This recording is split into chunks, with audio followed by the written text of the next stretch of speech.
Good afternoon. Welcome to Mike's Harder Podcast. I'm Colton. I'm Joe. Tonight we're going to talk about a little known thing in this country, mostly just because it's not really taught that much anymore. Well, they talk about it in school, but they minimize it down into this small fragment of what it actually was. Yeah, they basically just mention that it happened. Yeah. And So, that is the Boston Massacre. the Boston Massacre. Now, this was at a time when there were only colonies. We didn't have states. We didn't have a really official government of our own. But you had a certain sect of people that called themselves patriots. There was the Sons of Liberty, that type of thing. And they were defiant against the crown. They were few and far between, about 3% of the population. But around 1763, England had just fought a war for 7 years, and they doubled their national debt. So they decided, well, let's tax the crap out of the colonists to try to fix our budget. So they passed the Sugar Act, and I believe the Stamp Act. Man, that kind of sounds like today. Well, even what sounds more like today is they said, you're paying the tax for protection, not tax just to pay tax, but tax for protection. So they had British soldiers all over the colonies, especially in the Boston area, around most of Massachusetts. They had housed soldiers in all these areas of high population. So, and it was under the guise of protection. Right. Just like today. Oh, yeah, they love protecting your funds. I mean, look, they take it directly out of your check every week so that they can protect it even better. Yeah. Yeah, because we're so much better now under a not crown than we were under a crown. Yeah. But, excuse me. By 1768, there were skirmishes between colonists and the redcoats, almost on a regular. They were very common, and there were fights among colonists because you had so many colonists that were still supporters of the crown. So yeah, they were called out as informers, snitches, and so there was a lot of people just attacking their neighbors, Right. thinking you're the one telling you're telling the crown that I'm doing something wrong or I'm withholding taxes. Right. Snitches get stitches. Yeah, right. So, in March of 1770, things got a little out of hand. You could say that. A little out of hand. For some damn reason, in March, when it's colder than hell out, a whole bunch of people went out in the street and confronted the barracks of these British soldiers. And there was a private standing out as a watch. He was on night watch. And so they start throwing snowballs at him, icicles at him, chanting and screaming at him. Yeah. And so, excuse me again. This was on King Street, outside the soldiers' barracks. Guy's name was Private White. He's standing out there all by himself. He's got an angry mob. They're all screaming at him. I gotta say, that would probably be pretty scary. Gun or not. Well, he's got a gun, which would have been a muzzle loader, which means He's got a bullet. There's 60 people, and it's going to take me 3 seconds to reload this if I'm really good. Which he probably isn't. He probably isn't, which is why he's a private. He's out front most of the time. He's cannon fodder. But he got surrounded by these folks, and they're throwing ice and snow, and they got clubs and stuff. They're ready to beat this guy. Oh, yeah, no, they're all, from my understanding, just drunk and ready to fuck some people up. They had to have been drunk to be out in Boston in March. Well, they said I was listening to a History Channel documentary about it, and they said that on that night it was documented that it was absurdly cold, well below freezing. Yeah. Just ridiculously cold, especially for a March night. Yeah. What I had seen or read was there was like a light dusting of snow. And it was just ice after that. Everything was ice. I mean, Yeah. it was so freaking cold. Right. Like, so this guy's standing out there, probably freezing his nuggets off, because you've seen photos and stuff of the uniforms. Oh, yeah. It's not like they were, like, super warm. Right. They were made of wool, but you got a single layer of wool over a single layer of cotton. Your Right. hands are exposed. Your face is exposed. It had You're to holding been. on to a metal gun. Yeah. Yeah. So, this Private White calls for help. Mm-hmm. And Captain Preston, I believe his name is. Yeah, Captain Preston. Yep. He musters the other 7 guys that are inside the barracks, and they go outside.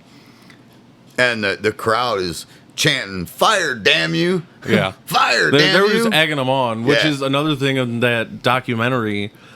They did some like scientific reproduction of it with models. Yeah. And just to try and figure out, because he was in front of all of the men from all the accounts. Yeah. Which is also funny because Paul Revere's, drawing that everybody knows from the Boston Massacre, he's behind them, ordering them to fire. Yeah. Did a damn good job of drawing that up. Trying to incite some war. But they tried to reenact it or reproduce it so that they could figure out if he did order it, would they be able to hear it? Or was it more likely that it was them yelling to fire, egging them on, that it sounded like a command to fire. Right, right. I mean, if you've got 60 people yelling, "Fire, damn you," I mean, You don't know who's who. If a whole bunch of people say "fire" at the same time, and then the "damn you" part doesn't quite sync up, all you hear is "fire." Yeah, I could see it. Right. I could see it. But yeah, this poor private, he's standing out there like, "Oh no, oh no," and Right. people are chucking icicles and crap at him. So the rest of them come out of the barracks, and the onslaught from the crowd ensues or continues, and somebody fired around. Yeah. That was the other thing, is they were trying to figure out if they were all fired close together, because there were some accounts that said that it was like 15 seconds from the first to the last shot. But there were also accounts that said, no, it was 2 minutes of them firing. Well, Most of the accounts that I read, after the first shot went off, there was like this silence of disbelief. Like, holy shit, did somebody actually just shoot a gun? There was like this complete dead silence. And then there was a barrage of bullets into the crowd. right. Yeah, it was just they were trying to figure out if it happened in 15 seconds where there was, the first shot, then people were Stopwatches surprised. even a thing then? Or was somebody standing in the back of the crowd going, 1,000, 1,000? I think it was just a guesstimate. Although, 15 seconds can sometimes feel like two Well, fucking most of minutes. these fuckers came from England, so they're probably measuring it in metric.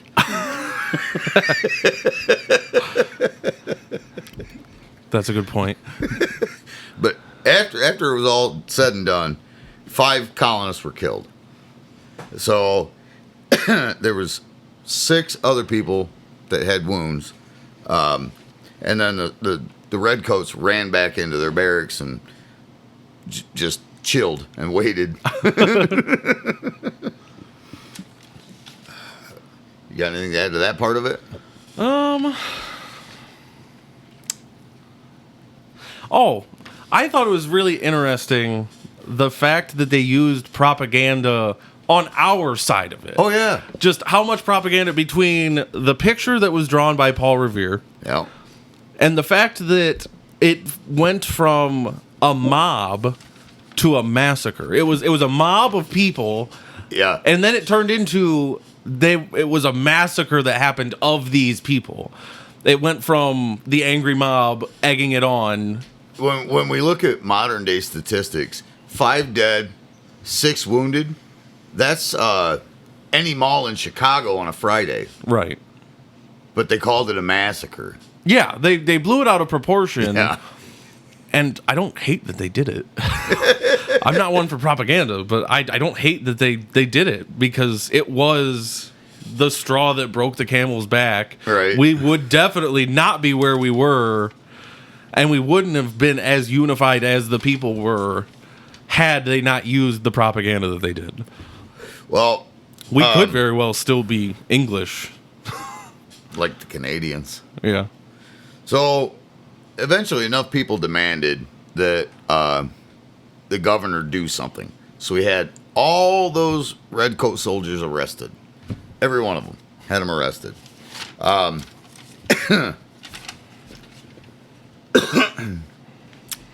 This I found interesting. Sam Adams led the procession for the funeral, Yeah. and he made a big spectacle out of it because he was trying to rile up support. He was one of the members of Sons of Liberty. He wanted independence. Yeah. So he used it as Right. definite propaganda. Like, look what they're doing to us. They're oppressing us. They're killing us. Yep. So, and one of the things I read said 10,000 people. Another one said 16,000 people attended the funeral procession. So he definitely was using that as, like you said, propaganda. Oh, I mean, that's exactly what it was. They blew this all out of proportion. It's no different than what the media does today. Yeah. They blew this all out of proportion. It was, in all reality, more so the drunk mobs doing. They start the interaction.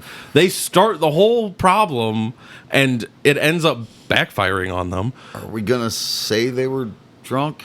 Or are we just going to assume it? Because, I mean... The documentary that I watched from the History Channel, they said that they were intoxicated. It was an intoxicated mob. I don't know how much proof there is to this. I assume it was in some of the written accounts after the fact. I know that when we actually went to war with them, the off shifts of soldiers were in a pub drinking beer, so I wouldn't be surprised. Especially in March. Well, and especially, what the fuck else are you going to do in fucking 1770 in colonial U.S.? Gonna go pay your taxes? Fuck no. You're gonna go to the fucking bar. And then you're gonna go home to your girlfriend or whoever you're banging in fucking 1770 with no teeth. Oh. Jesus. So that happened in March. In October, on the 17th, Captain Preston went on trial. He was represented by a colonist, a very famous colonist, John Adams. Who was also the second president of the United States. He was also the first vice president. This is also true. Yeah. And he was also represented by his assistant, Josiah Quincy. I don't think I know that name. If you think John Quincy Adams, John Adams named his son after his friend Josiah Quincy. Really? Yeah. Huh. And Josiah Quincy went on to be a representative of the United States. Let me see. Let me check my notes here.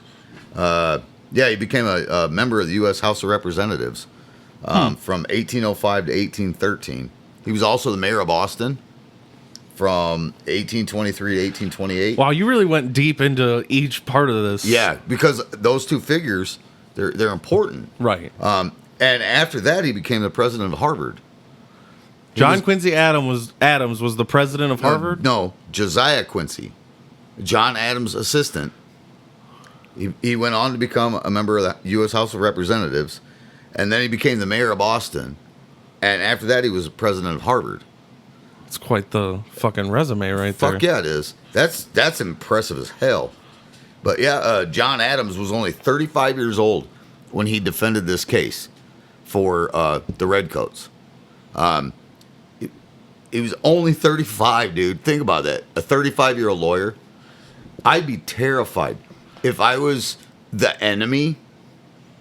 Oh, yeah, because and it's basically like if you get in trouble today and you go in and you get a public defender. Yeah. You're going to get somebody that, for the most part, probably is younger, fresh out of law school, probably doesn't have a lot of cases under the belt, and they aren't working privately. Yeah. One of the things that really stuck out to me on this one was that, all right, He's a 35-year-old defense attorney appointed on a case for a bunch of actual enemy combatants, if you think about it. And Right. he defended him and was able to get him acquitted. And then he got a not guilty verdict, and he actually told his wife, he's like, I think I put all of us in danger because if I actually get this guy off, I'm probably going to be on a list of people that are going to be hurt or killed. So, Why would he be on a list if he helped them, though? because of the colonists that are the 3% of colonists that are absolutely against the crown, he's trying to prove there's law in this land, Right. not men, Yeah. but law. He's trying to prove that unlike England, we stick by these laws. You're not above it because you have some sort of family lineage. You broke the law, and we're going to try you. Right. So, and it's going to be a fair trial at that. He gave them a fair trial for hell yeah, he did. being that he could have just fucked the whole case, Yeah. said, I don't like redcoats. He could have stepped to the side of the table and been like, Your Honor, they don't have no defense. And it would have been death penalty immediately. Yeah, he could have said, they all have no defense. They all would have been hanged. They all would have been hanged. So That's a fuck of a character right there. that's a firm belief in a new thing, Yeah. because they left a country where if you had the right last name or you had a certain amount of money, law didn't affect you. Right. I mean, kind of like the Bidens right now. Yeah, if you have enough money. By the way, Burisma just admitted that they bribed the big guy with $900,000. That's not surprising. Nah. So, yeah, this guy was adamant that the law prevails. Even though these were his sworn enemies, he defended them. Yeah, he wanted to see these men die probably more than anybody else in that courtroom. Yeah. And he gave them a fair defense. Yeah, he said the truth has to prevail. The truth, not what the mob dictates, but the truth has to prevail. Right. So he defended the captain, and then the 8 other guys went on trial. And based on truth and testimony, not on mob rule, 2 of them were convicted of manslaughter. And they got their charges dropped because the law, even early on, was if you're provoked, attacked, anything like that, it's not murder, it's manslaughter. Right. So he fought and argued that, got the charges dropped down to manslaughter, and only 2 of the other 8 were actually convicted of manslaughter. And defense attorney to the end, this guy's like, no, I'm not letting my clients swing from a rope. I'm not letting that happen. So he argued it down to, we're going to brand their thumbs. And I couldn't find a whole lot of information about this, but it almost seemed like they burn your thumbprint off on the pad of your thumb. I wonder what the point is of that. If you're ever convicted of breaking another law, you get your execution. Oh, it's kind of like... It's the mark of death. But I mean, it's kind of similar to how if you plead down an OVI and then in 5 years or comes less than back. the 7, Yeah. they'll be like, well, this isn't your first offense, even though you got the other one pled down. It's kind of like that. Yeah. Okay. But yeah, from what I was able to find, they more or less burn the fingerprints off the pad of your thumb. God, that's gotta fucking suck. Suck a lot less than being hung. This is true. And I couldn't find anything about where those soldiers went afterward. But I guarantee they didn't stick around in colonial America. No, they were like, send us the fuck home. Yeah, they're like, I'm going to go before they put up stop signs. Yeah, he fought, dude, to the end. Like, nope, let's not kill these guys. The other thing I'm thinking about with this is if he gets 7 of the 9 off of their charges and then 2 die, Now he's got a target on his back too, because it would almost seem like he didn't try. Right. Yeah, he did a phenomenal job. I couldn't imagine having to defend my worst enemies and being able to be formal and impartial and actually do my job. Especially in that day. I mean, you're in a courtroom. It's probably, October. Maybe not so bad. Maybe that's why they waited till October. Because as I was like reading through this stuff, I was like, man, they wore those wigs and those heavy robes. It had to be hot as balls. Maybe that's why they waited till October. Well, I don't know. I mean, if it was as cold as it was in March, they could have done it in March.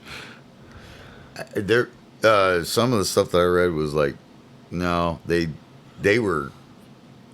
waited to do anything because the mob rule was so outlandish. It was so crazy.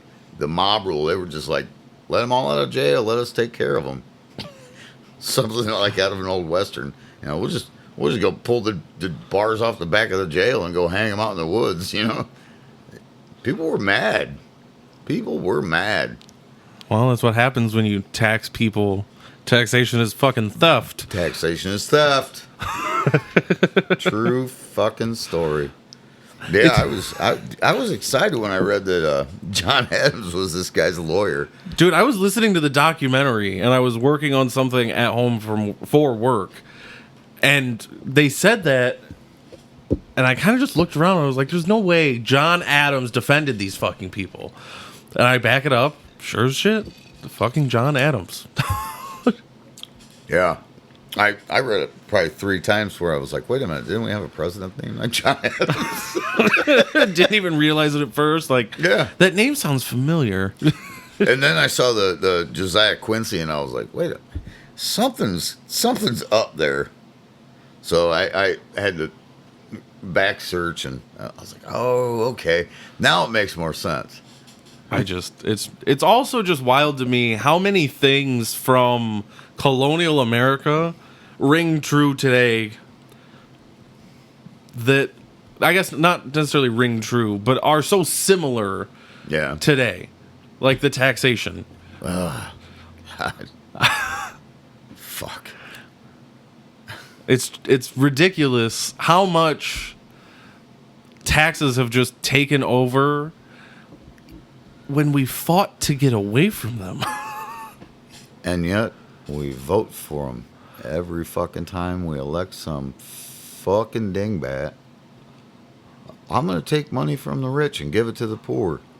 No. Okay, fucking Robin Hood. Yeah, you're not really going to do that. You're going to tax the dog piss out of all the poor people. You're going to become rich in Congress. And all your buddies that are already rich are going to get more rich. Yeah. Basically, I mean, all these people, they make sub $200,000 salaries. Yeah, it's like 144,000 change. Yeah, or like Nancy Pelosi's is 179, and she's worth over $100 million. Well, let's not forget that her husband owns a fucking construction company that somehow manages to get all of the contracts, the federal contracts for California. Yeah. Just saying, nothing fishy there. No, that sounds perfectly normal. It's right above board. I'm sure it is. I'm sure on paper it probably is. I'm sure that they have to have some sort of a paper trail that is above board. Yeah, there's a bookkeeper that's like, please don't Epstein me. Please don't Epstein me. Yeah, there are 2 filing cabinets, and one stays locked. Yeah, no kidding. And the other one has all the files that anybody would ever need, so nobody looks in the other one. No, it's just doing some of the research for this brought me back to when I first read 1984. And I thought, man, this is exactly what the fucking government's doing today. Yeah. Yep. Fought so hard to get away from all this bullshit, and now we vote for it because we think, oh, well, they're going to give us money? oh, wait, the government's job is to take care of us. No, the fuck it's not. You're just taught that. The government's job is to protect your rights. The idea that, they're going to collect these sugar tax and stamp tax, and then, well, the soldiers are there to protect you. No, they're kind of not. Well, the sugar tax is also reminiscent of today, like we were talking about with going to McDonald's. You get just an iced tea, there's not tax on it, but as soon as you get a sweet iced tea, now there fucking is. Yeah. It's the same shit today. We just have been indoctrinized into believing that the government is here to take care of us, so we let them do it. It was Reagan that said the scariest words are, "I'm from the government and I'm here to help." I don't think Reagan was the greatest president ever, and some of people older than me would disagree, but I'm from the government and I'm here from the government and I'm here to help. When Reagan dumped the Social Security Administration funds into the general fund and they started writing IOUs against it, he wasn't a big advocate for, people that are going to eventually retire. Now, by the time I reach retirement age, there isn't anything, especially when you have an entire generation that's not working and on welfare. Well, and then you have, the population increase year after year. There was the baby boomers, and everybody's having 8 fucking crib midgets run around their fucking house that are all going to have to retire around the same time. Yeah. And now you got these people that get more money per year than what they pay into their taxes because they have multiple children. Social Security was the greatest Ponzi scheme ever devised, and we can't do anything about it because the people we put in office are the ones that started it. That, yeah. And taxes go along with it. Taxes and Social Security is like having drugs and needing something to smoke it out of. Okay, that's an analogy I don't know that I understand. They work too well together. You can smoke your drugs. You can make something to smoke your drugs out of. But if you already have the drugs and you have the thing that will help you smoke the drugs, they just work so well together. Taxes and Social Security just go well together with this idea of national debt. We're going to take money from these people from this side to tell them that we're going to give it to them later. We're also going to take money from this side, and we're going to kind of put the two real close together, and we're going to use them for whatever the fuck we want. And when there's no money, not my fucking problem. I just know that everybody that's in my genre we're boned. There's no such thing. Well, fuck, look at me. I'm 20 years younger than you. You're never going to see a fucking dime of Social Security. Oh, I already kind of figured that, Joe. I knew this shit by 15. As soon as they explained it to me, I was like, that ain't gonna work. No, what they should have done is just let people have all their fucking money and said, y'all need to learn how to save this so you can not have to fucking be broke when you stop working. Yeah. Instead of taking a big chunk of our money, just leave it in our check and then, I don't know, put out a PSA like they did with Just Say No. Put out a PSA. Save, that 2.5% to 5%. Well, the Just Say No thing didn't work that well. I can't imagine the other PSA would. Anybody who listened to the last After Hours knows that the Just Say No didn't work. But yeah. Yeah. I mean, if you just... Well, if they just left it up to the people to do on their own. Yeah.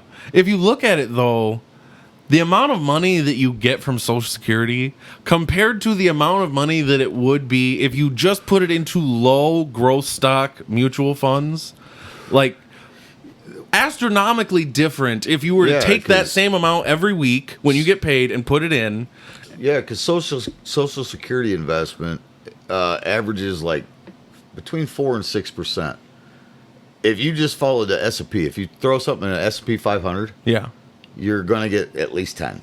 Right. Even if you Way even if better. you just call it like 7 for like Yeah. you know, call it 7 per year. If you were to take that the same amount, and the government couldn't just take it out of their briefcase and rub their dick all over it and be like, "Hey, I'm gonna spend this on some war over here. I'm gonna give this to Ukraine." They wouldn't be able to do that because it'd be yours. yeah, I'm going to spend this on some war, which really means we're going to say everything costs $13 billion, but it No. really only costs $2 billion, and the rest of that, we're going to do whatever the fuck we want with. It's just gonna get funneled back to us, and we're all gonna get rich as shit. That's really what that is. I love how we always come back to taxes and fake war. Yeah. You know that when they say, well, it's going to cost us $2 billion to do this, there's black money involved in that. So say it's a $2 billion thing. In that itemized list is golden toilet seats and $500 hammers and all that shit. But in reality, that money is just being funneled to something that's covert, that the government doesn't want us to know about. Right. Which is fucking bullshit because the government doesn't create any money. They don't fucking create anything. They just take from us all day long. All they do is take. They take shit out of your paycheck. They take fucking years off your life worrying about shit. Well, we're tax cattle. That's all we are. is When you tax said that a week or two ago, I've never thought about it that way, but it's fucking true. Our houses are little fenced-in fucking yards, Yeah. and we're fucking have to pay to be on it and pay the fucking king. Yep, we're tax cattle. if I want to go hunt deer, I have to pay the king to kill one of his deer. If I want the king's fish, I have to go every year and renew my license. Yes, we are tax cattle. That's all we are, dude. We're herded around like a bunch of fucking idiots. Oh, and if you want to go and kill that deer, you got to make sure that you have the right weapon to do it with Right. for the right season and part of season. Otherwise, one of the king's henchmen will seize your rifle, seize your truck, seize your house. They'll take everything from you. Oh yeah, they have so much jurisdiction, it's ridiculous. Yeah, they'll take it all because you didn't get permission, or you didn't properly load your rifle. Heaven forbid you have more than 3 fucking slugs in a deer rifle. Right. Yeah, they'll Yeah, just you come know, and because take it. nobody's ever missed 3 shots in a row. Well, they didn't during the Boston Massacre, at least. Yeah, thanks for bringing us back to that thing. I forgot we were talking about that.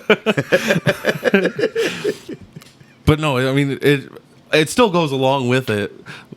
You can't do anything without the king's approval. Yeah, And we don't even have a fucking king. the fuck we don't. We just have a bunch of people that sit around all day trying to figure out ways that they can line their pockets.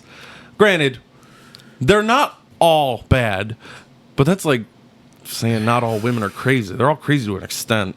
Not all bad is like saying not all crackheads will steal from you. Yeah. They just haven't had the opportunity to. That or they haven't been hard up enough to need to. You know, crackhead's got money, he's just going to spend his money on fucking crack. Once he doesn't have money, though... I've never seen a crackhead with money. I've seen a couple. But yeah, it's just... there are some good politicians... I'm not saying there aren't. But for the most part, they all go in spewing lies to get in there, and none of what they say they're going to do, they end up doing. And they go in there upper middle class, Yeah. and leave rich as fuck. Yeah. I'm harking back to like Ron Paul. You know, Ron Paul. He is a true patriot. The guy didn't get rich, and he was in Congress for like 40 years or some shit. He Yeah. was there for a long time. His son Rand is a eye doctor, and he's been in Congress for a couple of years. Those two, they did not pilfer and steal. They didn't go in poor and come out broke. They also didn't go in rich there and- going, I'm going to take from the rich to give to the poor. Like that ever worked. Rand Paul spends some of his off time in foreign countries doing free eye surgeries. How do you, I was thinking about that too. How do you go from being an eye doctor to a congressman? Because his dad was a congressman. I mean, when you're that involved in politics, I imagine growing up, you're just, I'm going to go become an eye doctor. But something pulls you and leads you to, I need to become leadership. Yeah. I also think that a big part of this country kind of seems like voting for a fucking class president in middle school is just a big popularity contest. It just seems like that's how elections go anymore. It's definitely that. I mean, look at the Cheeto King. Have you watched any of his rallies here lately? No. Jesus, dude. I've said this before. I don't really care for the guy. No, he just did a good job while he was in. Yep. His I'm going to call it a pep rally because that's really what it is. It goes back to middle school. His pep rallies are, I did this and I did this. I did this better than everybody else. I did it so bigly. You know? I will say I was listening to, I think it was Shane Gillis last night, and he was talking about Trump versus Biden. It was one of his specials.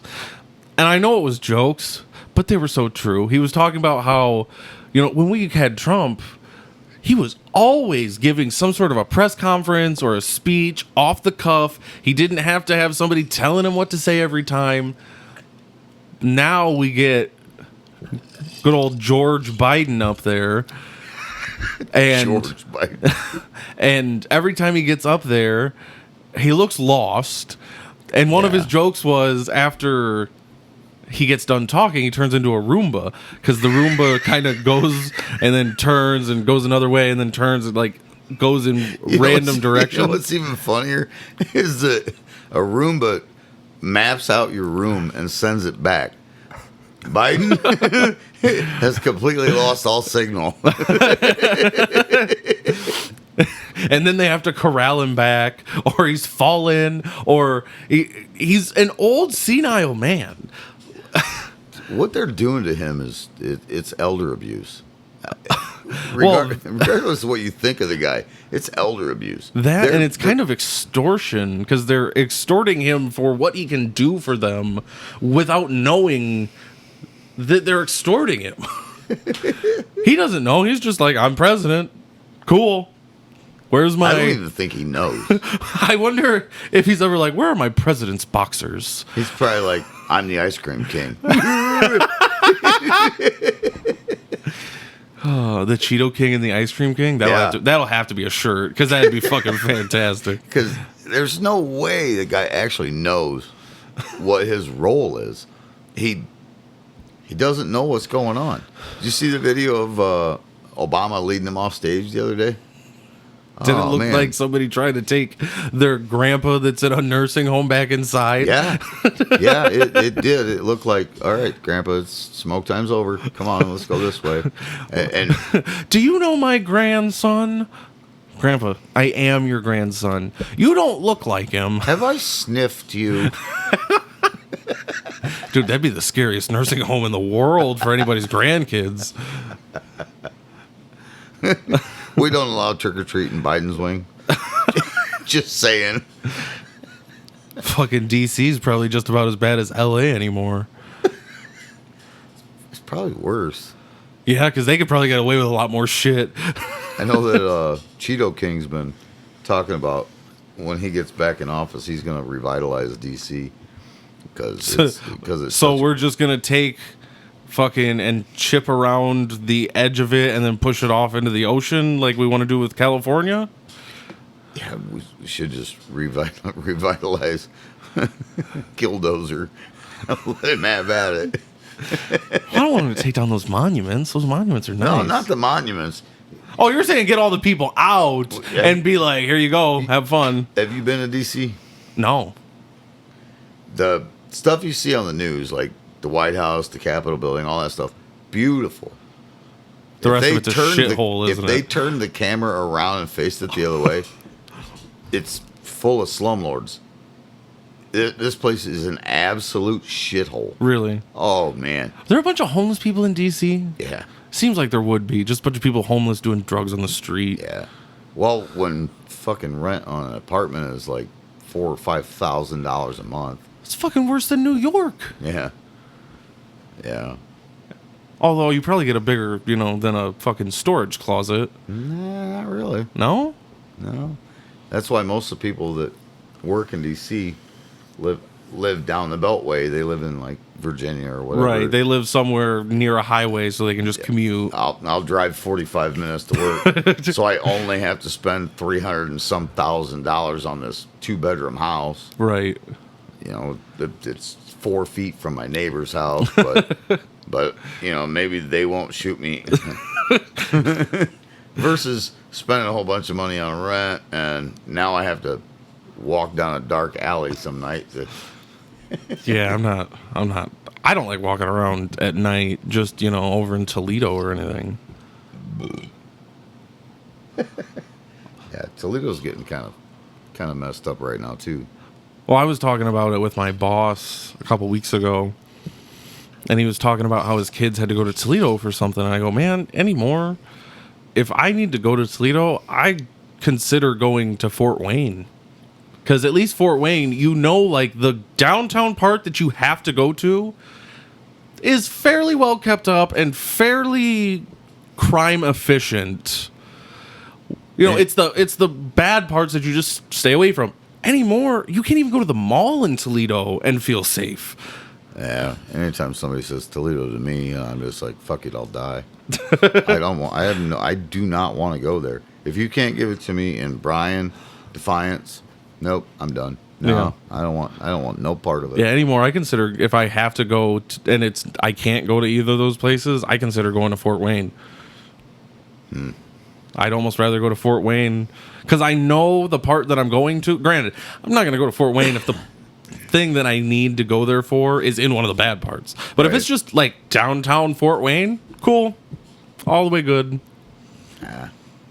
That's too far for me to travel. Well, you don't like traveling far. I don't mind, especially, working where I work. It's closer than Toledo. I suppose so.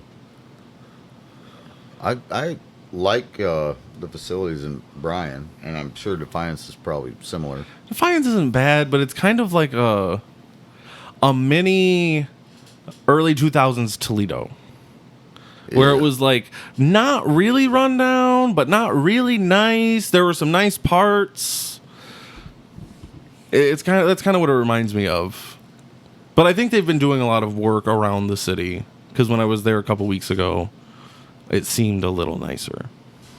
What'd you go down there for? I had to go pick up a check. Check or chick? Check. I don't date women from Defiance anymore. Working in Defiance for multiple years and dating women from Defiance. There's just something about women from Defiance. And like I said earlier, all women are crazy to an extent. If you think that you're not and you're a woman, look internally a little bit. Because men are fucking crazy too. I know I'm crazy. I'm the first one to fucking admit it. The way you're waving your hands, I'm surprised you're not in a dress. Huh. This is for one of our special listeners that gave me a little critique. Hey, Joe, eat a dick. It's the first one of the podcast. I think it is. I know it is. But yeah, no. I don't even know what I was saying. Something about dick? No, something about women being crazy. I don't know. Oh, should we try to come back to this fucking Boston Massacre thing? Yeah, sure. Now that we've wandered completely off the trail. Well, I mean, we were close to the trail for a while. We were just off picking berries a little bit, and then we found like an Taxation. open field, and we went straight into that bitch. Taxation is theft. Yeah, I mean, it is, and it goes along with the topic. I don't know. You want to talk about Crispus Attucks a little bit? Not sure that I'm familiar, but yeah, let's go for it. Crispus Attucks, Crispus the Attucks. African American man that died in the Boston Massacre. Ah, I didn't even catch that. Hey, it's Juneteenth, right? Yeah, it is. It won't be when people are listening to this, but Well, today let's talk is. about it. Well, they were doing some. I want to make sure I not understand. I'm losing my words. We went way off the path. I want to make sure I explain this right. There were some accounts that said that he was in the front of the mob and he was one of the first ones killed. But there was a picture drawn by, I think it might have been Paul Revere. I think Paul Revere might have drawn, it was a 2-scale account of where the soldiers were and where the dead colonists were. But he wasn't anywhere near the front. He was in the back. And he had 2 bullets. And they were trying to figure out if the musket had been a double load. So they were doing, it was actually a really interesting ballistics test, shooting double loaded muskets. Which I haven't had a double load since high school. God damn it. But apparently it's really dangerous to shoot a musket that has 2 loads in it. Yeah, you get a squid Yeah. and it'll blow up. Yeah. So they're shooting this damn musket with 2 loads in it, talking about how dangerous it is and how it could very well blow up and hurt this guy that's shooting it. They weren't able to hit the target with 2 balls at the same time. Okay. So they figured that I can't think of the guy's name. One of the other people that died, he got shot in the head, and the exit wound from the musket ball was so big that there was an account of somebody picking up a flap of skin and able to put their hand in his skull. Gigantic wound. Terrifying. Okay. So they recreated this with like a gourd. They recreated his head with a gourd. And they shot it and figured that because there was different depths, I think, in the 2 shots that hit him. Losing my fucking words. I don't know why. I don't know why I'm so nervous this podcast. But they were different depths, I believe, that they determined that the one bullet was not, or I guess ball, was not shot at him. It was shot at this other man, blew his whole head out, and then hit him. So what the left wants us to think that an AR does, you can shoot up an escalator and kill everybody on the damn thing because it's going to go up and put a hole in everybody. Yeah. I don't know. I'm not going to lie to you. I think I would rather get shot with an AR than get shot with a fucking musket ball that blows the whole all side day. of my fucking head out. All day. Yeah. All day. Yeah. I've seen, pictures of musket ball wounds, and I've seen pictures of AR wounds. Yeah, I'll take an AR wound all day. I'll take the 22 over the musket ball. Yeah. Which, another, fairly little known fact to people that aren't really into... AR is a 22. Yeah. Just looks menacing because it's a big cartridge. Ooh, especially if you got the little green tip on top. That means like anti-tank and anti-aircraft and anti-UN and all the other antis. Did I send you that YouTube short? There's a guy shooting, and there's an ATF agent. And it's obviously staged. It's fake. Yeah. But the ATF agent comes up and he yells, "Hey, is that legal?" Yeah. And the guy yells back, "Are those level 4 plates?" And the ATF turns around and he goes, "We gotta go." Yeah, he did send me that. It's a fantastic. I'll see if I can find it, and I'll put the link in the description, because that's a fantastic short. Whoever acted that out did a great job. I think it's the same guy. I think it's the same guy doing the video, but either way, it was fantastic. Yeah.